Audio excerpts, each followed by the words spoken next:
আসসালামু আলাইকুম। কথা হলো এই জায়গা এত যদি এই জায়গায় কি তেল দিতেছে? তেল দিতেছে?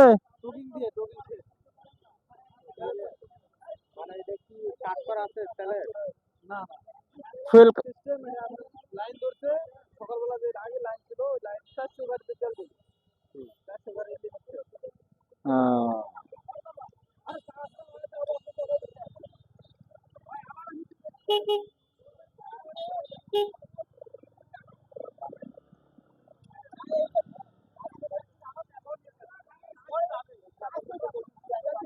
এই জায়গার নাম কি?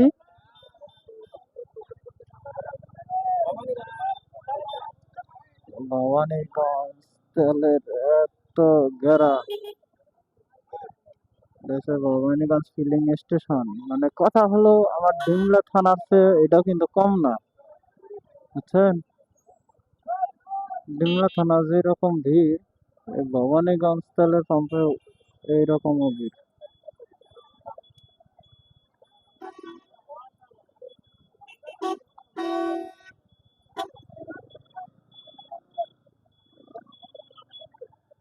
এটা হচ্ছে ভবানীগঞ্জ ফিলিং স্টেশন। ফিলিংস এর নাম কি? গরম মাছপাড়া নীলফামারী সদর। এটা হচ্ছে পাম্পের অবস্থা। এটা হচ্ছে লাইন।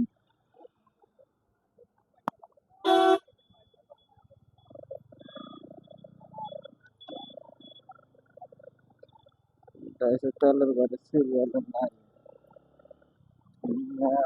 ঠেলা। আর এই ভবানীগঞ্জে আপনি তেল দিতেছে, তেল দেওয়া হচ্ছে টোকেন টোকেন ব্যবহার করে। দেবীগঞ্জের এদিকে যেমন আপনার ফুয়েল কার্ড ছিল, আর এইদিকে কিন্তু টোকেন ব্যবহার করা হচ্ছে। টোকেন পাইছেন? টোকেন পাইছেন?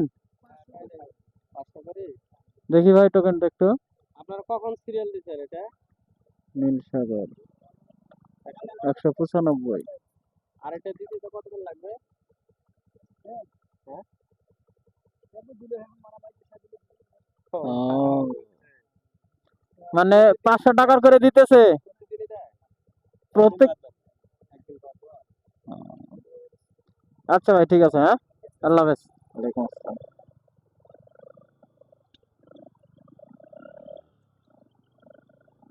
এটা হচ্ছে তেলের সিরিয়াল। লাস্টে দুইটা গাড়ি ইতিমের নাগাল পইরা আছে, আর সব গাড়ি এগিয়ে গেছে। এই হচ্ছে নীলফামারী নীলসাগরের তেলের অবস্থা। খালি কই আমাকে ডিমলা থানায় এইরকম অবস্থা, তা দেখি যে না, নীলফামারীতে এরকম অবস্থা আছে। কিন্তু আমার একটা জিনিস দেখে ভালো লাগলো, আর একটা জিনিসই খুব সুন্দর পছন্দ হয়েছে, যেটা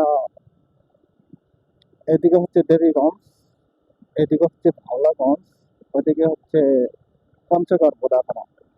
ওইদিকের যে কয়েকটা পাম্পে তেল দিছে, ওরা আপনি শুধু ফুয়েল কাট ব্যতীত আর কিছু নাই। ওই গাড়ির কাগজপাতি আছে, কিন্তু কাগজপাতি মানে দেখিয়েছেন আপনাকে ফুয়েল কাট বানানো হয়। আর যদি আপনি ডাইরেক্ট ফুয়েল কাট চান তাহলে দিবে না, বুঝতে পারছেন?